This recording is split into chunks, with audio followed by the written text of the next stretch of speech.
Hello, everyone, and welcome to another edition of Carnes' Corner, starring head coach Jarrett Carnes of the Liberty girls basketball team. Coach, congratulations on the last few weeks. And before we talk about the last few weeks in specific details, congratulations on qualifying for the district playoffs already. Just your second year. Last year, you had to wait until the final minutes of the regular season to get that clinching berth. But you did it with some room to spare this year, and I know it feels a little easier heading into the final weeks of the regular season for you. Yeah, absolutely. Appreciate that. Just proud of my girls of how they're fighting and battling through adversity this year. And like you said, I mean, with games left to play, I know that you're in. Kind of just now playing for seeding and hopefully with the last couple of games left, we clinch an EPC berth as well.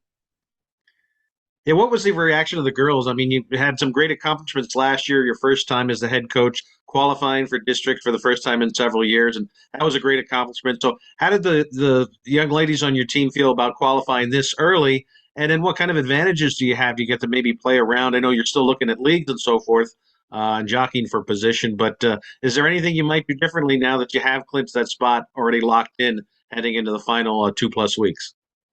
So our girls were excited, very excited, especially with like I said, I mean, 5 games left to play at the time. Knew that we clinched. It's a good feeling just knowing that you're in. And last year we had to wait till, like you said, the final minutes there. So it's a huge confidence boost. It's good for the program. It's good for the school. And now we're just looking to finish strong and hopefully clinch that EPC berth and then start to battle it out. And now it's going to be playoff atmospheres with teams that we'll see with the remaining schedule. And then it'll be win or go home. So just fighting hard and continue to do what we do. We probably won't change up much. But depending on who we get, you never know. Pocono Mountain West is out there. We haven't seen them this year. Parkland, we did see. Easton, we saw. We didn't see Emmaus, and we saw Northampton. So some of those teams we might run into. But yeah, I mean, we'll battle it out and leave it out there all on the floor, and it is what it is. Yeah. Now, last time we spoke, you were just about to embark on an interesting stretch of games. You had Bethlehem Catholic, Easton, Central, and Nazareth.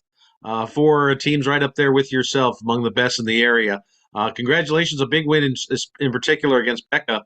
I was over at the Liberty Gym when that happened, and a lot of people were excited for you. And a great game that was between you and the Golden Hawks. But talk about the last couple of weeks. You didn't win every game, unless you're Easton right now. That's rarely happens when you have this much competitiveness in the EPC. But it's been a really a great season with a lot of parity. So, what was the last couple of weeks like for you and your team?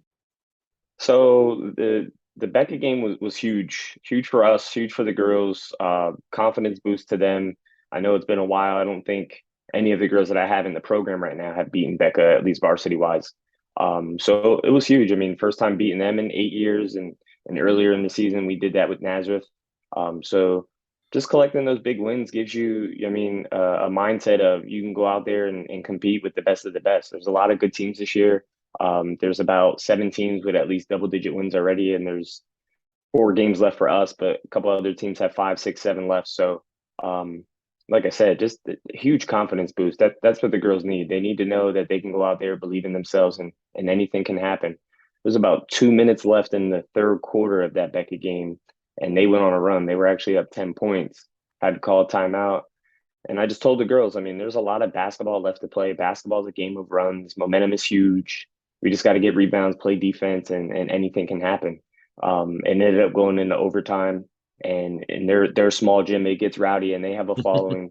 And they got some good players over there. I mean, they're led by Cece Hernandez, and Coach Medina does a great thing with his program and his girls. So we knew it was going to be a battle, obviously crosstown rival. So just glad that we could stick it out in an overtime thriller game, as I'll say, and we got the W. But we'll see them next week on Tuesday. Hopefully, we can do the same. Maybe not have it as close, but I'll take a OT win any day or any night. Yeah, and a little shameless plug. We're going to be broadcasting that game on ATVN, so we're looking for another competitive game. But and as you well know, it's always tough to beat Coach Medina twice. He always makes some adjustments. He Yes, has those girls well schooled, and there will be some changes. So I'm sure you'll be ready for some adjustments that he'll be making. absolutely, absolutely. He does great things over there. But just running through that stretch, I mean, we saw Central Coach D's doing a great thing over there with her girls right now. Mike Kopp left her in good hands, I'll say. There, with she got a couple good guards, Roth and Driscoll there, and we battled it out with them. They ended up winning by 5, I believe. But it was a good game. It was a good game. Nice atmosphere. They brought it to us. We battled all the way to the end. But hopefully, maybe we can run into them in EPCs if we get in there. I like getting revenge, getting those rematches. But they're doing great things. They had a solid W last night, and they're picking up the W's that they need over there. So hats off to Coach D and the Lady Vikettes. Yeah. Well, that's a great point when you talk about having to face a team in your division. You'll face a team a second time, maybe a third time in leagues, and then a fourth time in districts. And it's not uncommon. Sometimes if you get the states, you see a team 5 times. What's it like coaching against the other coaches in this area? Because they're so well schooled. You go to other areas of the state and other areas of the country, and all right, the team runs their offense and it doesn't change, and they to play a defense and that doesn't change. But in the Lehigh Valley, you're bound to see changes when you see teams multiple times. Maybe even a coach will scale things down in the first meeting and then ramp things up in the second meeting. So you're always having to make adjustments. And in the EPC, maybe more than any other league, certainly in the Eastern Pennsylvania, I think you really have to be do a lot of homework as a head coach and then do a lot of work with your girls to have them ready. Yeah, absolutely. So, and I mean, like you said, seeing a team multiple times, like last year, we saw Easton twice in the regular season, and then we saw them in the district playoffs. So we ended up seeing them 3 times total. And the first 2 times, I mean, we got beat up. Keep it real with you. I mean, they definitely took it to us. And Coach Lutz over there, he's doing a great thing with his girls. I mean, 22-0 last year in the regular season. They're 17-0 now in the regular season. So they're definitely hooping over there. But the third matchup, I mean, it was definitely close. I mean, we were up at halftime in the district playoff, but they ended up lighting it up from the outside, and they ended up winning that game. But it's hard to beat teams multiple times. Definitely hard to beat teams multiple times, and we saw that personally last night when we saw Nazareth. We beat them earlier in the year, and then they came to Bethlehem last night, and they definitely took it to us. So hats off to Coach Bick and his girls. They're playing well. Won 7 of their last 8, and they're picking it up. I know they had a slow start in the beginning of the season, but losing a lot of players as he did, I mean, you go through those growing pains, but now they're rolling. So hats off to them. You mentioned Bethlehem Catholic and Central Catholic, and I think Parkland could be in this mix too. Do you think that winning on one side, either the boys or girls, if one team starts kind of winning and getting that great chemistry and that building that momentum, can that help the other team? Because Coach Long has taken over the boys team year before you did, and he has that team playing well. One of the most exciting teams I think in the EPC to watch on the Hmm. boys side. And of course, now you, after making the playoffs last year and building on that this year, it seems like the great programs, they kind of feed off each other. The boys do well, and then the girls do well. And you look around at some of those programs like Parkin and Becca and Central and now Liberty. Can you kind of fuel off each other's success? Yeah, absolutely, absolutely. And I mean, we kind of keep it competitive within ourselves as well. It's like, hey, boys won yesterday if they're playing on a different date than we did, and now let's get that W as well. Let's hold it down for Liberty. So yeah, I'm pretty sure other coaches and the other programs as well feed off of each other. And it's nice when both teams are successful during the season because it brings a good vibe, good energy to the school. You get that school spirit going, and then I just wish that we played double headers because we really don't get to see the boys play. So we really just see it in the tweets or the news, or we hear it because we have inside sources there. So I just wish that we could see them play more often. We got to see them Saturday because they played earlier in the day, and we played at night, so we were able to watch beforehand. But we're definitely feeding off of each other, and I love what Coach Long is doing with his program as well. Us two young guys just being Freedom grads now with Liberty, and just doing our thing, leading the youth. I would love to see those double headers come back. I know logistically it creates problems for people, but I personally love seeing it. And Freedom and Liberty, those were some of the best double headers back in the day when they Yeah. were playing back to back. They were always good games to see. Exactly. And at that time, I mean, when I was in high school, we were playing those double headers. I think COVID kind of ruined that. Hmm. I was out of the mix with Lehigh Valley basketball the past couple of years just because I was up in Berks with Kutztown. So I think COVID did ruin that. But we're pushing to get it back at least for the Bethlehem games. And I know some teams still do it now. But hopefully maybe next season we can get that back in full swing and be able to play before the boys, and then the boys can stay around, see us, and it just brings the community together. That would be great to see. Well, you mentioned you have some big games coming up. A couple of the big rivals in your division, you'll be squaring off against each other. And as you said, it's an important stretch here because you're not only even the teams that have qualified for districts that might still be fighting for league playoffs. You're trying Hmm. to get that home court advantage for the first round of EPCs. Trying to improve for district playoff seeding. So, what are the next couple of weeks like for you, and what are some of the other matchups and games that you're going to be keeping an eye on? And curious to see the results of over the next 2 weeks here. Yeah, so we want to focus on finishing strong. We have personally 4 games left, and they're all going to be division opponents. So we'll see Dira on Friday, we'll see Becca on Tuesday. Then next Friday we'll see Freedom, and then we'll finish up with Easton. So just preaching to the girls to finish strong. We don't want to get too happy because we clinched the playoff berth because we still want to fight for a good spot. We want to be in that top portion of the bracket. So just keep doing the things that we're doing, practicing hard, playing defense, and getting rebounds for us is going to be very key because we're a smaller team. But division games, anything can happen, especially those games where it's going to be the Battle of Bethlehem. So seeing Freedom and seeing Becca, those are going to be down to the wire as well. So like I said, just finishing strong and trying to get a good seed for the district playoffs, and then hopefully we can get a couple more wins and get that EPC berth.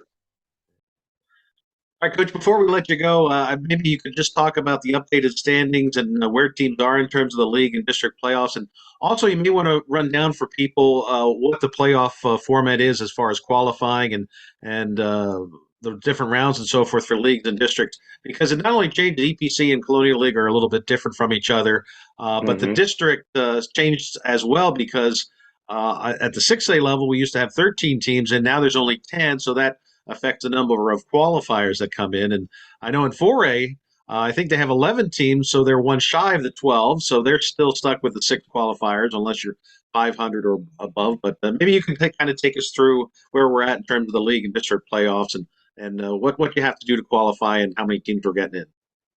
Yeah, so to qualify for the district playoff, at least for 6A, they're going to take 8 teams. It'll be based off of how many teams are in your classification. So 6A, 5A, 4A, 3A, all the way down to 1A.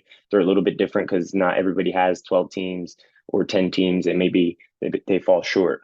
But for 6A, they're going to take 8 teams at least. And if more than 8 teams finish 500 or better, then they'll take more than just the 8. So right now, I mean, the District 6A qualifiers are Easton at 17-0.